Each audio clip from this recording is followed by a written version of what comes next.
Assalamualaikum warahmatullahi wabarakatuh. Balik lagi bersama saya Akbar CK. Teman-teman, ini kita dapat hiburan lagi nih ya dari para pembenci Pak Jokowi, yang mana mereka tanggal 2 Oktober ini, tepatnya hari ini, mengadakan gerakan geruduk KPK, minta Pak Jokowi dan seluruh keluarga Pak Jokowi itu diadili.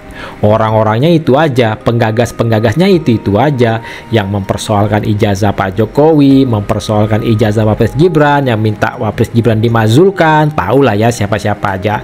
Yang jelas ini gerombolan-gerombolan pesakit hati yang junjungan mereka kalah pilpres. Tanya itu aja teman-teman. Ini ada video Bung Hasan Nasbi menyentil para pembenci-pembenci yang tidak suka Pak Prabowo dan Pak Jokowi itu solid ya. Bung Hasan Nasbi semprot para gerombolan-gerombolan pembenci tersebut. Nah, sebelum kita ke videonya, jangan lupa like, subscribe, dan share. Tanpa berlama lagi, langsung aja kita saksikan videonya berikut ini. Ahmad Kodsudin, sarjana hukum, bersama segenap aktivis Banten mengundang seluruh rakyat Indonesia, khususnya yang ada di Jakarta dan sekitarnya, untuk hadir pada hari Kamis tanggal 2 Oktober 2025 di gedung KPK di Jalan Rasuna Said ya, jam 13.00 sampai selesai, dalam rangka untuk aksi menuntut adili atas berbagai korupsi selama 10 tahun kekuasaan Jokowi.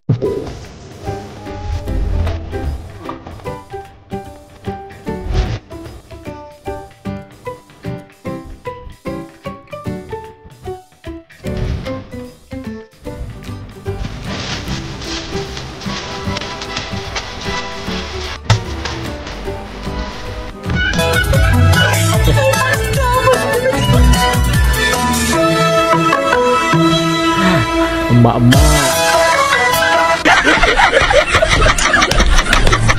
Pak Joko Widodo, kami menitipkan berhentilah mengacak-acak negeri ini. Dinasti Bapak sudah keterlaluan.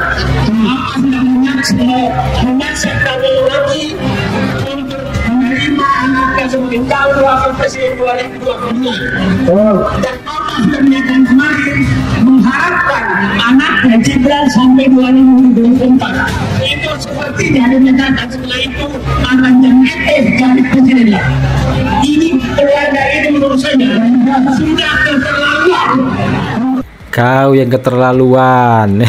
Said Gaduh.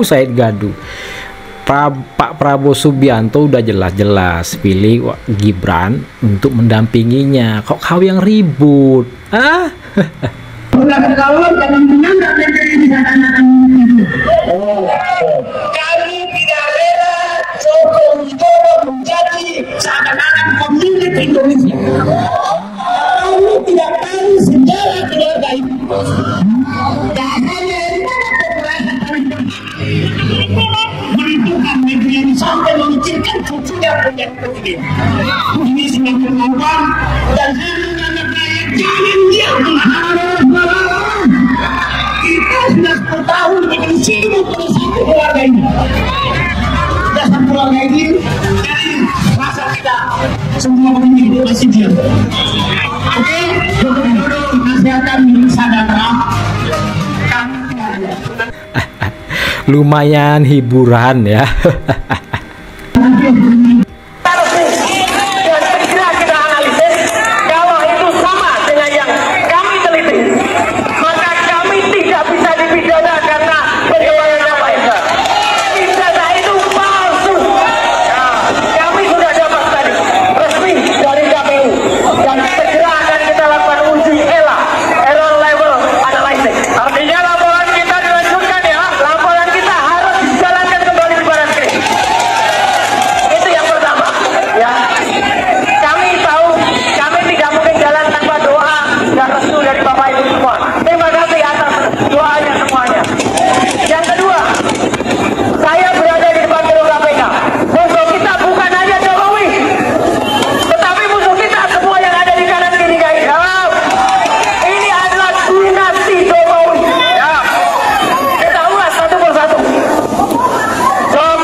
kok memaksa setuju sama mereka. Roy Panci kok memaksakan kehendak kalian ini, aduh.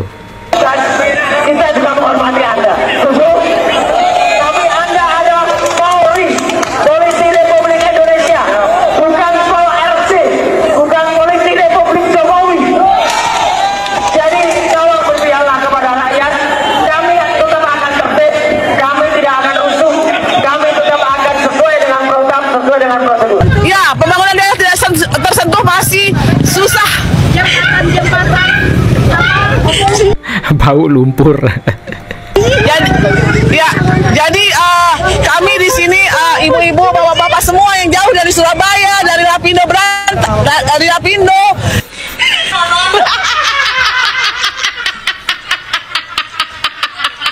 Anjay. Assalamualaikum warahmatullahi wabarakatuh. Oh, ini lagi nih. Alhamdulillah, ini saya sedang mengantarkan teman-teman saya yang akan berangkat ke Jakarta. Untuk apa Bapak Ibu ke Jakarta? Jokowi diakini. Mereka besok tanggal 2 akan ngumpul di KPK. KPK luar biasa. Ini mereka nggak muda-muda lagi guys. Saya lihatkan ya. Yuk. Kita lihat ini Bapak. Maya nggak ada yang muda-muda, kalian aja. Semangat. Semangat KPK. KPK Untuk apa? untuk berjuang supaya Jokowi ditangkap. Apa sih sini? Sabar ya Pak. Ternyata anak Abah juga ya kan. Clear ya, gerombol-gerombolan terus-terusan bikin gaduh, yang minta Pak Jokowi diadili, yang membenturkan Pak Jokowi dengan Pak Prabowo, dengan Wapres Gibran, minta Gibran dimazulkan. Itu gerombolannya orang-orang sakit hati yang junjungannya kalah. Anies lihat ini ya kan, saya yang kalah, kok pendukung saya yang gila. 2029 Pak, kita berjuang lagi ya Pak ya. Stres. Pokoknya Pak, yang asli pasti yang terdepan. Iya, yang panas dan apa? Pak, kenapa aku semakin cakep aja Pak? Aduh, sampai segitunya, gila. Isu geng Solo ini dimunculkan ya, kepentingannya apa sih sebenarnya? Nggak tahu juga ya, tapi sebenarnya ini mungkin lebih ke soal sakit hati dan dendam aja. Sakit hati dan untuk dendam. memutus hubungan antara, misalnya dia nggak beruntung nih kalah, tapi sakit hatinya lebih ke Pak Jokowi. Oh, sangat. Karena Pak Jokowi yang pindah perahu nih sebenarnya. Kan sebenarnya Pak Jokowi punya perahu besar sebelumnya, tapi Pak Jokowi kemudian memutuskan satu perahu bersama Pak Prabowo, dan dianggap kekalahan itu dialamatkan ke penyebab determinannya adalah pindah perahunya Pak Jokowi. Jadi mungkin cara untuk membalaskan dendamnya adalah diputus hubungan baik antara Presiden Prabowo dengan Pak Jokowi. Artinya pendukung Pak Prabowo dengan pendukung Pak Jokowi mau dipisah, padahal hubungan mereka lagi baik-baik aja. Ini pemerintah kita mau dibikin seperti apa? Mau bikin pemerintahan jadi lemah atau gimana? Ini kan nggak ada masalah. Pak Prabowo dengan Pak SBY nggak ada masalah. Pak Prabowo dengan Pak Jokowi nggak ada masalah. Kenapa harus diputus hubungannya? Kalau diputus hubungannya kan melemahkan pemerintah. Kan yang diputus nih sama pendukung pemerintah. Jadi tujuannya pasti untuk memperlemah pemerintahan, supaya bisa apa? Supaya punya bargaining power yang baru, punya bargaining position yang baru. Makanya dicoba untuk dipisah. Padahal apa gunanya buat pemerintah? Apa gunanya apa untungnya buat Pak Prabowo memutus hubungan dengan Pak Jokowi? Tapi kalau orang sekitar Pak Prabowo kan juga ada yang merasa diuntungkan kan dengan putusnya dengan Pak Jokowi, Bang. Saya nggak tahu Artinya siapa kan- itu. Saya nggak tahu. Ya, nggak tahu. Artinya kan ini normal aja Bang. Kalau ada meja makan ada 10 orang, kalau 4 orangnya tersingkirkan berarti makanannya lebih banyak buat saya gitu aja kan. Ya. Harusnya ya. Ada nggak Ini tuh Bang? masalahnya ini bukan analogi meja makan.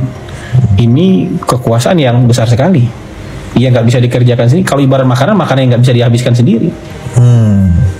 Ini kekuasaan yang besar sekali yang harus dibagi-bagi kekuasaan ini. Kalau nggak jalan kekuasaan ini. Negara sebesar ini, mungkin posisi baru aja ribuan loh. Begitu ganti kepemimpinan, posisi baru yang available, yang vakan itu ada ribuan posisi loh. Mau diambil sendiri kan nggak mungkin. Ya, memang harus bersama-sama. Tapi orang yang berpikir kayak gitu abang nggak menolak ada di sekitar Pak. Iya, kalau ada berarti picik sekali. Dia pikir nih ngurus apa? Ngurus rumah tangga. Kalau ada yang berpikiran kayak gitu, ngurus apa? Ngurus RT atau ngurus apa? Ini ngurus negara sebesar ini gitu. Makanya Pak Prabowo punya pikiran justru merangkul semuanya kan. Betul. Cuman memang ada yang memutuskan diri di luar, ya sudah kasihlah gitu. Tapi kalau Pak Prabowo kalau bisa dirangkul aja semuanya, karena ngurus negara ini harus sama-sama. Kalau bisa dirangkul semuanya, mungkin speednya akan jauh lebih cepat. Begitu besarnya negara ini gitu. Nah, itulah video kita kali ini. Silahkan ketik komentar kalian di kolom komentar ya. Itulah sedikit informasi yang bisa saya sampaikan lewat video ini ya. Kita anggap aja hiburan orang-orang yang terus-terusan bikin rusuh, bikin gaduh ini ya. Hiburan ya teman-teman ya. Karena apapun itu ceritanya ya, provokasi mereka itu nggak akan masuk karena masyarakat sudah pada cerdas siapa sebetulnya gerombolan-gerombolan ini ya, gerombolan-gerombolan sakit hati. Karena itu sedikit informasi yang bisa saya sampaikan dalam video kita kali ini ya. Saya Akbar CK mohon undur diri. Assalamualaikum warahmatullahi wabarakatuh. Salam sehat selalu, bye bye.